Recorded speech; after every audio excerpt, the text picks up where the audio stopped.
And so with no crime, no victim, no evidence, no proof, no agenda for America, this impeachment charade marches on, following no rules and adhering to no sense of honor. The American people aren't fooled by dirty tricks. Voters will never forget that Democrats have been triggered into impeaching the president because they don't like him and they don't like us. Those who vote yes on today's articles of impeachment must carry the heavy burden of shame and guilt for as long as they serve in Congress, which won't be long because the American people will remember in November.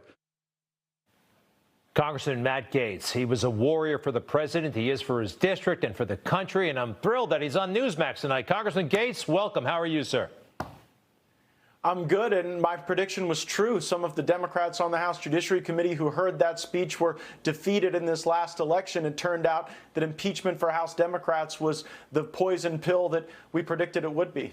Wow. And a lot of folks were also talking about that mail-in balloting would also be a poison pill for the election. Your colleague, Jim Jordan, just overall, how are you feeling tonight about the picture for the president? We get bombarded with fake news all day long. So where are we right now, if you can?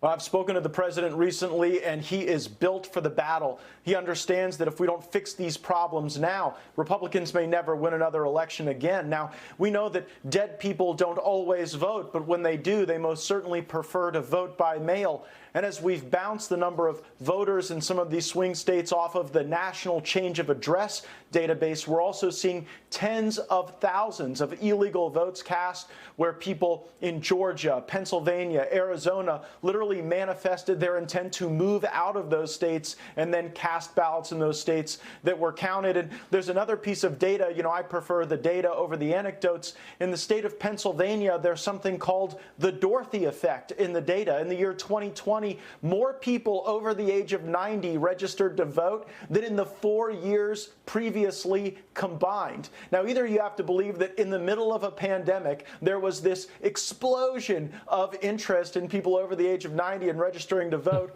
or this is evidence of ballot laundering, of mechanized fraud. And I think we could prove that fraud. The question is, will we be able to do it quickly, and will we be able to show sufficient scale to demonstrate that there might be a different outcome than the media wants the American people to believe? They are so invested in the outcome being Joe Biden is inaugurated. I mean, they said it would happen, so they're desperately trying to make it happen.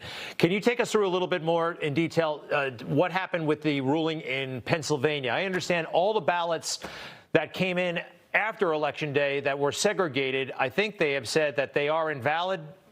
And do we know how many there are?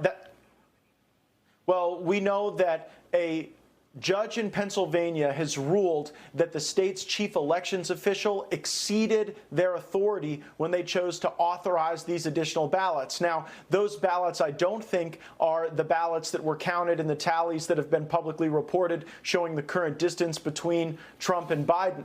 But I do believe it shows that you had lawlessness going on in Pennsylvania, where elections officials just took it upon themselves to exceed the authority that had been given to them by the legislature. And if we allow that to happen, then we're going to see these disparate impacts, these opportunities for fraud. And by the way, Greg, this isn't impossible to do. Here in the state of Florida, we authenticate the mail-in ballots as they're coming in before the election so that you don't have this vast opportunity for fraud where you're having to count millions of ballots, you're separating them from the envelopes they came in, which have the identifying information, and then fraud-feasors just view that as a field day. So this is not like some unclimbable hill. We do it right in Florida, and Republican legislators all over the country better get on the stick, or we will see tragic consequences going forward. I am glad that in Michigan, Republican legislators are now calling for a full audit of that election, and in Michigan, we saw the initial impacts of some of these voting machines that were literally changing the votes from President Trump to Joe Biden. So I think there's certainly